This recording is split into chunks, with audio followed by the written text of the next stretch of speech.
રાજસ્થાનના આ ગામમાં એવું તે શું બન્યું કે લોકો અચાનક જ ભયના વથાર તળે આવી ગયા અને લોકોને અચાનક એવું કેમ લાગવા માંડ્યું કે તેઓ હવે કુદરતી વિનાશના પ્રકોપ તેમના પર ઝળુંબવા લાગ્યો છે. મિત્રો, આ ડરનું અચાનક એવું કારણ શું ઉદ્ભવ્યું? ચાલો આને એક એક ઘટનાને વિગતવાર જાણીએ અને સમજીએ કે આ ડર કઈ રીતે લોકોમાં પેદા થયો.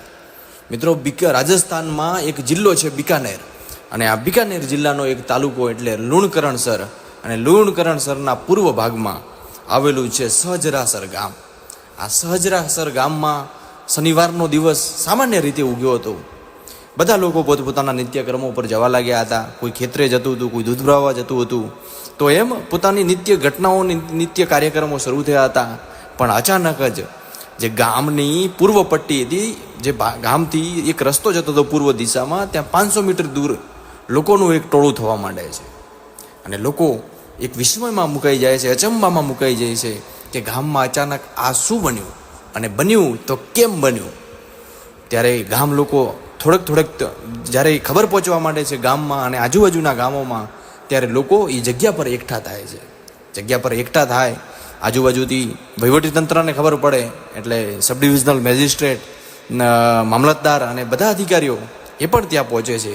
પહોંચીને જોવે છે તો ગામના એ રોડ પર 1 વીઘા જેટલી જમીન 50 ફૂટ જેટલા ખાડામાં ગર્ત થઈ ગઈ હતી. અચાનક જાણે કોઈ ધરતીએ મોઢું ફાડ્યું હોય, ધરતીએ પોતાના મોઢોને પહોળું કર્યું હોય અને ધરતીને ખુદના પોપડાને અંદર મોઢામાં સમાઈ લીધો હોય, એવી રીતની ઘટના, એવી રીતનું દૃશ્ય આ જગ્યાએ સર્જાયું હતું.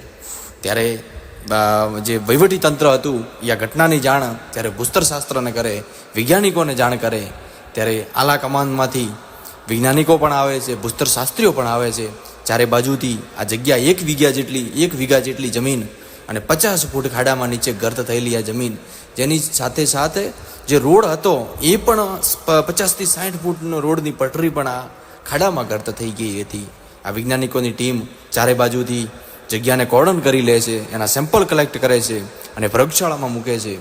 મિત્રો, હજી સુધી આ ઘટના કેમ ઘટી, કેમ આ ખાડો એટલો મોટો પડ્યો અને અચાનક જ 1 વીઘા જેટલી જમીન, એટલે કોઈ નાની જમીન ના કહેવાય, આ તો બહુ મોટા પ્રમાણમાં જમીન કહેવાય, અને એટલો અચાનક મોટો ખાડો પડવો, એનું કારણ વૈજ્ઞાનિકો હજી જાંચ તપાસ ચાલુ છે.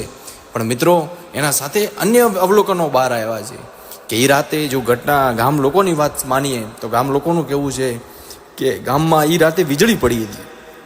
વીજળીનો એક કડાકો થયો હતો અને વીજળી પડવાના કારણે આ જમીન ઘસી આવી છે અને જમીન ભૂગર્ભમાં ઉતરી છે.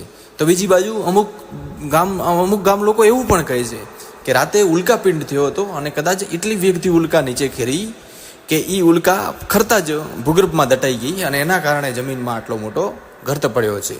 તો ત્યાં જે ક્ષેત્રના જે લોકલ પર્યાવરણવિદ હતા એમનું કહેવું એવું છે કે આજુબાજુ ઇનલીગલ માઇનિંગનું પ્રમાણ વધ્યું છે, સરકાર બેફામ માઇનિંગ કરાવી રહી છે અને ખનન કાર્યના લીધે આ જમીનનો ખાડો કદાચ જમીનમાંથી પોલાણનો ભાગ સર્જાયો હશે અને એના કારણે આ જમીનમાં ખાડો રચાયો છે. હવે ઓરિજિનલ કારણ, વાસ્તવિક કારણ વૈજ્ઞાનિક શું છે એ તો આવનાર સમય જ બતાવશે.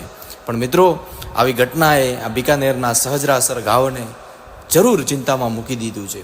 મિત્રો, આવી જ વાતોને, અવનવી વાતોને જાણવા રાઠોડ સ્ટોકને અવશ્ય ફોલો કરજો. જય હિન્દ, જય ભારત.